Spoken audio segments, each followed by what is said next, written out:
Hi, I'm Ray and this is TinyTableGames. Today I'm going to be taking a look at how to fix, in my view, the Moana Darkwing Duck / Scrooge McDuck deck that comes as a starter. The mana curve, ink curve is much too skewed on the higher side. It's kind of a slow deck, and its mechanisms to take lore away from your opponent are just too slow and keyed off of 1 or 2 cards that you don't have any fetch mechanisms really to go get anyway, so a lot of luck in this deck. Slightly different positioning than normal, as you'd see, because, hey, the sun actually came out, and so naturally you can probably hear the sound of the grounds guys out there herding wet leaves across the pavement, but whatever. So anyway, I'm Ray, this is TinyTableGames. Come on and let's see how it goes. Okay, so I've broken out the Moana Scrooge McDuck deck into its component parts based on ink, and as you can see, there's almost no, relative to the rest of the deck, 1 ink cards to get you started. Fair number of 2, really hits its stride around 3. These are cards that can't generate ink but cost that amount, so 1, 2, 3, 4, and 5. So almost nothing above a 4, almost nothing at a 1. So it's not a late game deck or an early game deck. This hits its stride starting around turn 4. So that's a little slow, and if you stick around long enough, you don't have much punch at the end. You just have to keep grinding away in the mid-game, which for some people is probably great. That's one of my least favorite ways to play. I don't think it's particularly satisfying or exciting to play as a game. It's a kind of a grind-down situation.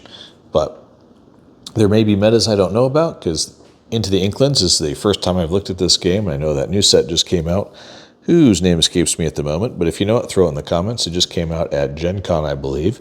Ravensburger had fairly large lines for it, but better controlled than last year when they released the game. And I don't know if something in the main set fixes it, but if it goes anything like Magic for competitive decks, they're going to start rolling forward. So looking back is never as useful as looking forward when in CCGs, as far as I'm concerned, unless you start playing like legendary sets or collect everything and play everything, but I'm sure that's not going to be the case in the tournament scene, especially sealed decks.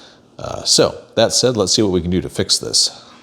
And by fix, of course, I mean change it so it's a more fun deck that I would want to play, as opposed to just a turn 4, turn 5, turn 6 grinder that it is now. So step 1, let's look at what cards we have that we can actually use based on the color, because as I'm sure you already know, if you're watching this video, you can only have 2 colors in your deck. Okay, so these are all the cards I picked up divided by color in the various boosters. For the Moana Scrooge McDuck deck, the only ones that matter are blue and red, or in Lorcana parlance, ruby and sapphire, which kind of feels like Pokemon, but hey, you know, it's all good. Okay, here are the sapphire and emerald, gotta catch them all, cards set up in order to see what we can do about making this deck better. Now, making a deck better is obviously a very subjective term. For example, I've been known to make decks, or armies for that matter, in Mage Knight or Warhammer or what have you, that stick to a theme that are absolutely atrocious in tournament play, because that's not the point. The point is to have a good time and play the game in the way that makes you happy, while without being a jerk to your opponent. Frequently for me, that means making a theme more than worrying about high level of efficiencies in the deck. So there's 2 ways to look at improving this deck. One is, can I make the theme more consistent and try to focus in on Moana or the ducks or something?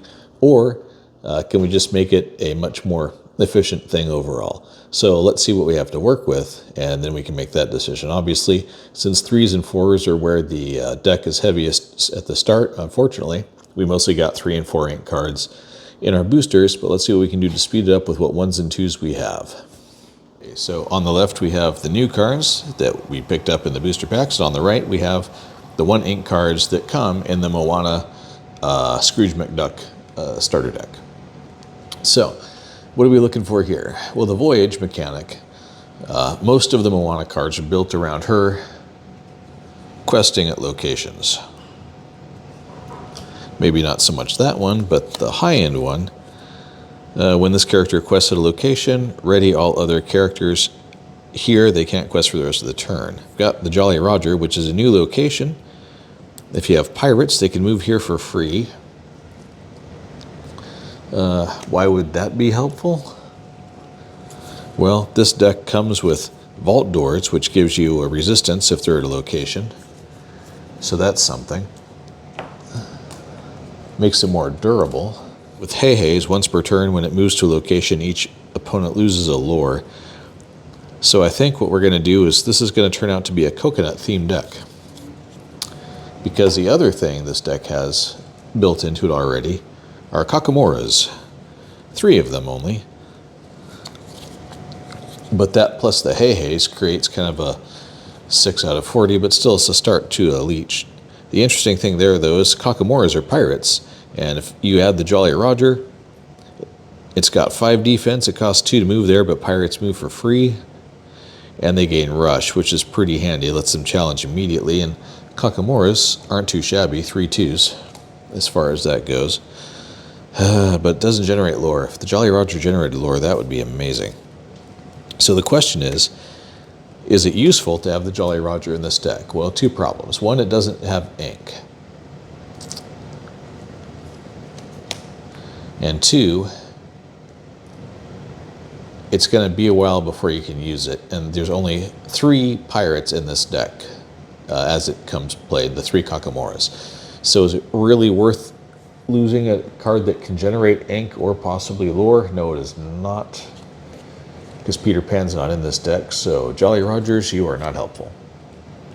Okay, we got Cloud Kicker here. Ward, yeah.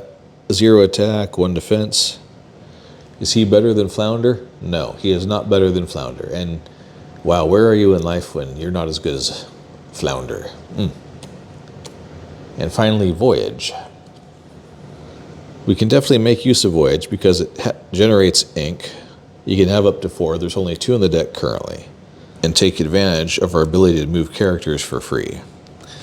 More importantly, that just gives us, well, the ability to move our characters, or with 4 of these in the deck, we won't be afraid to use it for ink early on. So with that being the 1s, let's move on to the 2s, of which there are a lot more. Here's what the 2s look like. Again, on the right, we have what was, let me shift it over a little bit, what came in the starter deck. There we go. Boy, that's just out of frame altogether, isn't it? What you're not seeing there is Huey. Stick him up here, over here, whatever. Which is what came in the booster packs. So, what's going on with this one? Well, there's that Huey, Dewey, Louie mechanic. And at best, they draw 3 cards. Is he that useful? A 2 for a 2/2 that generates 1 lore? Well, at least he generates something, right? On Tanui with Voyages, we already know we're going to do locations, so those definitely stay in. The secondary theme to this particular deck is going to be using Cogsworth and the Recklesses, which tap to gain lore. So we need to have some Reckless folks, which is where Della Duck comes into play. There's 3 of her, and she doesn't generate lore, but she's only 2 to get out, and she's a 3/3. So that's not terrible from challenging and or using Cogsworth Reckless ability, because that can make her a lore generator. Duke Weaselton generates 2 for 2. He doesn't really fit in the theme whatsoever. But much like Simba, at this point, anybody who can generate fast lore is not necessarily a bad thing. Scrooge, pay 1 less for the next item you play. There's almost no items in this deck. I get why he's in there, but come on. So, we got Distract, which you can use for ink. Draw a card. That could be handy. It's -2 to an attack of an opponent, plus draw a card. The Genie, which is just a straight 2/2/2 and earns 2. So he is definitely out of theme, which is sad. But Scrooge McDuck #1 is taking a hike to be replaced by the Genie. In fact, Scrooge McDuck #2 is taking a hike, I think. Unless, well, we'll stand by on that. We still have a net of 2+2 cards from the 2 Voyages we added without taking anything away from the 1s, but we'll see where we're at. Young Jim Hawkins, a 3/2 and generates lore. That is superior in every way to some of these other guys. Cogsworth we need, the Genie we like. Generates lore, Duke Weaselton's good. Yep. Scrooge #2, you are out. Because it's just not worth it, those 2 guys. Let's see. Rush. 3/1/2, no ink. Yeah. If he were reckless, I'd say leave Stitch in, but he is not, which is kind of a surprise, really. You would think. Oh, but we could drop him in. For 2, can't use him for ink, not reckless. I don't know. I don't think so. I've Got a Dream, the only song I've seen. Ready chosen character of yours or location. They can't quest. Gain lore equal to that locations. Now, there's only one of these cards, but if you can combine that with Reckless, which also doesn't require people to quest, all they have to do is actually just exhaust themselves to gain 1 lore. You exhaust them to gain lore, use the song, and do it again. Well, there's only one of these cards in the deck, but that's such a tasty little combo, I can't resist it. So we're going to put that in against my better judgment, realizing that the possibilities of pulling it are not that hot. So far we've added these 2 and taken away, added these 3 and taken away 2. So now we're up to a total, up 3 total. Loath to put single-use cards in whenever possible. Whenever one of your character's quests, look at the top of your deck, put it either on the top or bottom of your deck. If I had a side deck, this would go in it if I was struggling to pull what I need, because you need Cogsworth to make the Reckless work, and this is definitely going to help you push through your deck for that. So there's some value for sure there in getting your deck moving. Same with the Distracts. All 3 of these provide ink. None of them generate lore, they're just deck movers. Okay, I had to zoom the camera out for a moment, but here's what it looks like. Again, on the left, we have what we got in the boosters, and on the right is what came in the set. Now, fortunately, obviously, the very first thing we're going to do is say add a Kakamora over here to round that out to a 4. We got 2 extra Deweys. Only good thing here is that they generate 2 all on their own, but that doesn't really help with the Reckless situation. We got... yeah, he's just an item fetcher, and I'm really trying to purge items out of this deck. I don't think they're going to be that handy, so he's an automatic out. Over here on the Dive Bomb, banish a character with Reckless. To banish a character, no, not doing that, because 1, there's only 1 of them, and 2, we need our Reckless characters for generating lore. Peter Pan can challenge immediately. If you have Tinkerbell, he gets a +2. I do not have Tinkerbell. He does generate 2 lore. Does that make him better than one of the Webby Vanderrocks? He was a 3/4 and generates 1. So, well, the answer is yes, he certainly is better. Is he in theme? Not even slightly. But, I mean, Webby Vandercrack, I mean, whatever. All right. So that's a step up. At least it's 1 extra lore generator. Now, the Deweys could get all heavy into the Huey, Dewey, Louie thing. He does generate 2 lore, which is real tempting for 3, and he's a 2/3. So if I do that, something else is going to have to go, and I don't want to slow this deck down that much more. Although, this Sumerian Talisman. During your turn, you do get ink for it. Whenever one of your characters is banished, you may draw a card. That's neat. But, you know, it's neater generating extra lore. So we're going to ditch the 2 talismans in favor of 2 more Deweys. Which means, obviously, the extra talisman we got over there we're not going to use. Maui's Fishhook. Shapeshift. Gain evasive or gain +3 attack on this turn. I mean, that's pretty cool. That'll let you challenge a lot of things. It might be worth keeping this guy in. But then again, you don't really have to. This doesn't provide any defense, and this deck's not really built around attacking anybody. You're using your Reckless characters primarily with Cogsworth. Although if you have Maui and Maui's Fishhook, that bumps him to a 8, which is pretty impressive. So, sideboard. And 2 extra Agrabahs. The Agrabahs are really impressive. Is it worth tossing a 4th one in? That depends. I'm still unclear on if you can officially use more than 1 location simultaneously. Rule check, standby. I checked again, and I had to go dig through some Q&As with the designers to find out that stacking is a thing, and there's no such thing as unique or legendary.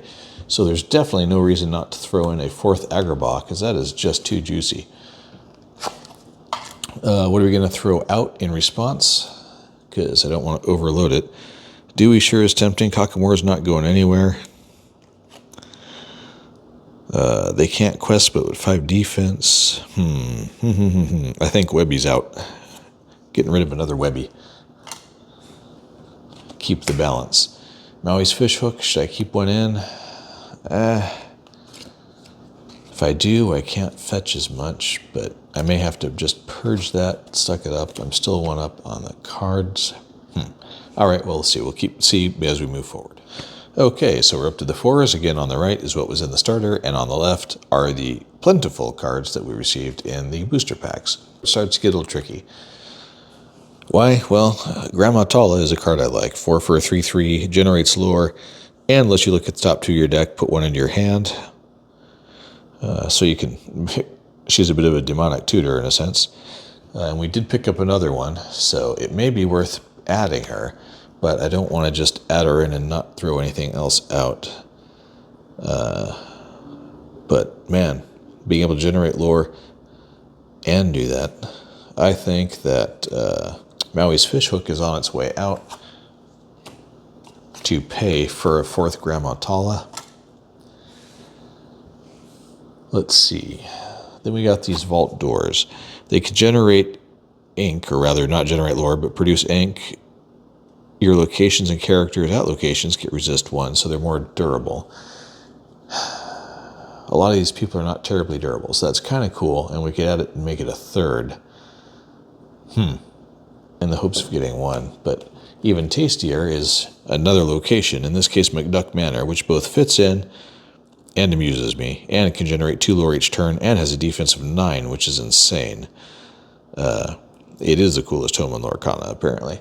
So how are we going to do that? Well, the vault doors aren't earning me anything. It's defensive, but I'm sure people have ways of getting around that. So we're going to trash the vault doors in exchange for McDuck Manor, because that gives us more locations to move to, and thus generating lore. The Queen is interesting. Look at the top 3, put them back in any order whenever she quests. A 2/5 for 4. Doesn't really fit the theme. A 4/3 Peter Pan guy. He's right out. Don't need him. Another Louis. He generates 2. And that's about it. But still, that's pretty good, right? Except... And another Flintheart Glomgold. Gains evasive, which is better than just support. So if we trash this Louis, add a Flint, and drop this Louis to play for him, then we've just picked up an evasive one. A 2/5. Is the Queen worth putting in here? Top 3 of your cards, back in any order. That combined with Grandma Tala could be pretty effective. So, you look over here at Moana. She's a 3/4. Evasive, generates 1. I think we're going to sacrifice one of these Moanas to pay for the Queen. It's not really in the theme, but it works pretty good. Okay, last but not least, here are the 5s. Those are the highest level ink cards in the starter. And we only got 3 level 5 Sapphire Ruby cards in the booster packs. So what we can say right off the bat is Audrey Ramirez, 2/5 for 2. That's pretty cool, but I shucked most of the items. Don't really need her. She's out. Jim Hawkins, whenever you play a location, this character can move there for free. That kind of goes right along with the moving theme. So you're in. Scrooge McDuck, who's basically an item shoveler, he's out to pay for it. So young Jim Hawkins is in. And of course, we got another Moana, Born Leader. Whenever she quests, ready all characters. That's kind of integral to the overall Reckless theme. So she's definitely in. Probably going to use this creature removal to get rid of it, to pay for it. Is that dangerous to do? Yeah, probably, but you can only have so many cards, so you got to do what you got to do. And last but not least, Maid Marian. She's a 5 for 2/2, 4/4, and debuffs when she plays. She just seems like a pretty tasty character all around, so I'm going to leave her in. So that leaves the 3 sideboarded cards, since I got rid of Maui's fishhooks, which is the gyro sensor, debuff a character, and draw a card. Oh, the gyro sensor is only 1. You can use it over and over, but I've got other ways of pushing through the deck, and if by some miracle I get Huey, Dewey, and Louie out at the same time, then you can draw multiple cards. So is it worth having these 2 in here in a way that I can shed something else? You can use it for ink. Being able to draw a card occasionally is real helpful. Is it more helpful than generating lore? No, it is not. So what am I going to do? I'm going to dump them and trust to Grandma for doing the rest of that. So there you go. I'll go over the final version of the deck in a moment. So there you have it. There's my rebuild of the Moana Duck deck. And I hope you enjoyed it. I think it'll play a lot better now. I'm definitely going to give it a try out here in the not too distant future with a willing participant. And that's about it for now. Coming up, got a couple painting videos for getting those Battletech figures ready before starting in on the beginner set. Then I'm planning on mixing that with the essential set just for a larger fight. And, you know, kind of throw everything into the mix, see how that goes. And some other fun stuff coming up. So thank you for watching. I'm Ray, and this is Tiny Table Games.